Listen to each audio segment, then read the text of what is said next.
For tomorrow's workout, we have a very well-deserved and earned upper body pump. All right, a little Tuesday pump. If you're coming off the lunges today, like I am, I can feel it on my legs. Them things are already starting to really settle in and kick in. We're going to be pretty sore tomorrow, so I wanted to stay away from the lower body, keep it all upper body, and really honestly, not even really a super taxing upper body day. All right, kind of a feel-good upper body day. So we're going to start off with some scat push-ups, band pull-aparts.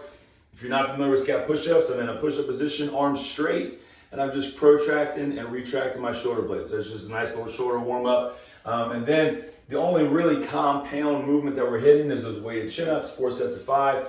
If you can't do weighted, just go regular chin-ups. If you can't go chin-ups, then just substitute in either like a lat pull down or an inverted row for those chin-ups. Supersetting that with some bicycle crunches just to get a little bit of core work in.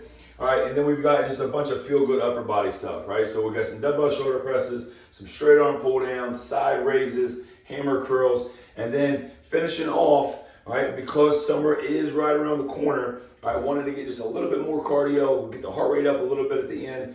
But if you're really sore coming off the lunges today, especially the hammies, be really careful with those sprints. Right? You can either cut down the distance a little bit, make them just 10-yard sprints, or just keep them around 75, 80%. But just be really careful with the hamstrings. You're still really sore about kind of really opening it up and getting after the sprints. All right, obviously none of us need to pull a hamstring and go into work or school or whatever tomorrow with a tweaked hammy. So just be smart with those if you're coming off the lunges. If you did hit the workout today, right, just crank up the intensity. All right, add some weight, throw some extra weight on. You can still hit the same workout. You can still go hard, go heavy, right? But if you are coming off of yesterday's and you want to kind of dial it back and just get a nice little feel-good pump in, all right, like I said, we've definitely earned that. So hope you guys enjoy it, and I'll see you tomorrow.